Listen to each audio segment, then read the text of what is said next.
Culinary superstars like Paula Deen, Rachel Ray, and Emeril have more people dreaming of a career in the food world. Our next guest, Stephen Freeze, says a lot of people want to know how to turn their love of food into a career, and he joins us now with some advice as well as a delicious, scrumptious recipe. Hi, Stephen. How are you this morning? Thank you much. Great to have you with us again.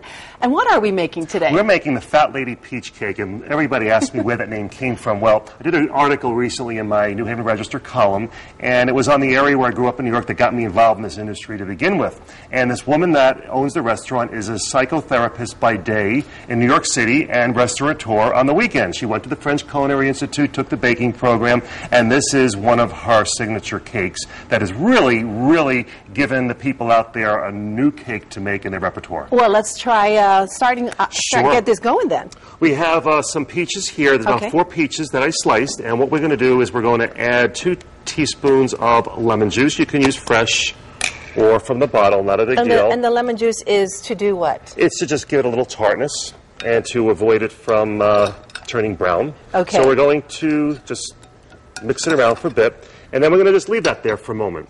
And then what we're going to do is, why don't you spray this while I move over to the And how large mixing of area. a fan?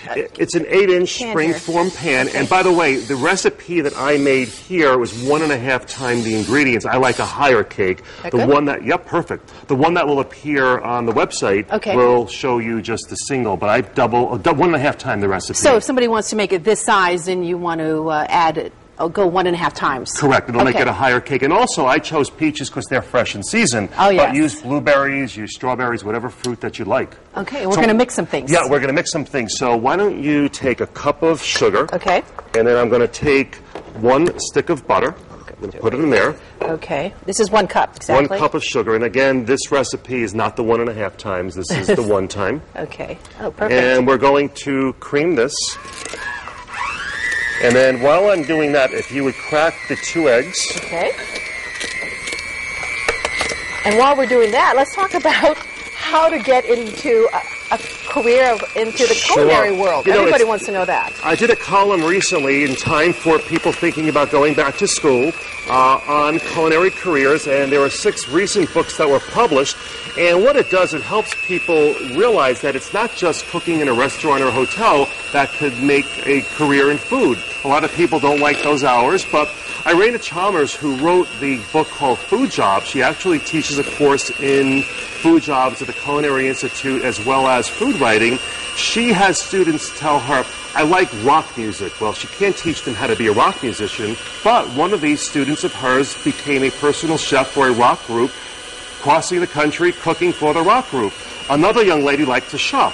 So this woman, she suggested, go into buying tabletop for restaurants, for a chain of restaurants, which she does.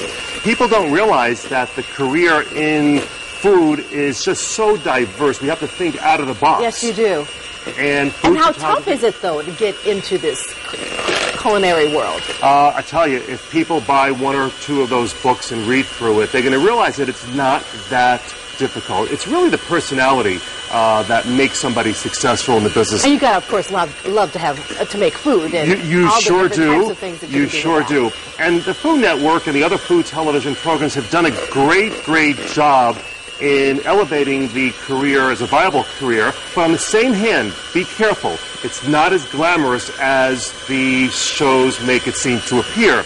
And one of the shows that I won't mention, where you see the crazy chef yelling and screaming, not all kitchens are like that. So don't let shows like that. Well, it takes a lot of effort to become a great chef. Sure.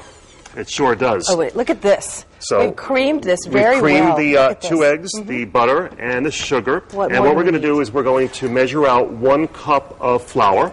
All right. Is this already 1 cup? No, it's a little more than 1 cup. So let's just measure out 1 cup. And then we're going to a pinch of salt. Okay. Just a little pinch, This is pretty simple. Very simple. And then we're going to take 1 teaspoon of baking powder, just like that. And we're just going to mix that around here. And I'm going to turn the machine back on, and I'm going to have you slowly put that into this mixture over here. Now you got this recipe from the Fat Lady Cafe. I did a story on the area where I grew up in New York, and the Fat Lady Cafe is a strange name for a restaurant, but the owner said, and I asked her, why did you pick a name like that? She wanted one that's memorable, and that it is. It's right on the lake in a town called Conneaut Lake, New York. It's about 2 miles from the original Woodstock site, and there's a mecca of actually 4 restaurants in this ghost town up until she was the pioneer starting the first restaurant in this resort area. So it's the area some of people might remember, the old hotels, the Grand Concord and Grossinger's resorts, no longer there. And when I was a kid growing up there, we had, oh gosh, dozens and dozens of hotels, and it's sort of become a second home community for a lot of New Yorkers. We are running out of time, so we can wrap this up a little bit so we can show everybody. All right, what we're going to do is we're going to take this over here, and we're going to spread it out into the pan? The pre-greased pan. Okay. You might want to do this so we can move it quickly. There you go. And we're going to put this into... Look at that consistency. We're going to end up putting this in the oven for about 45 minutes to an hour until the toothpick comes out clean. Okay.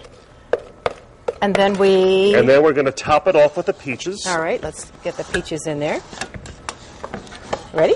Mm-hmm. Okay, here we go. And into the oven it's going to go. Very good. And through the magic of television, we have it right here. It is beautiful. Can you see that? It's delicious. And I've just sprinkled a little confectioner sugar on the top. Thank you so much, Stephen. We appreciate this. And, of course, you'll be back with another wonderful recipe the next time. I sure will. And if you want this recipe, just come to our website, or if you want a link to Stephen's recommended reading for culinary careers, we'll have that link for you as well. Thanks again for being here, Stephen. Thanks so much, Jocelyn.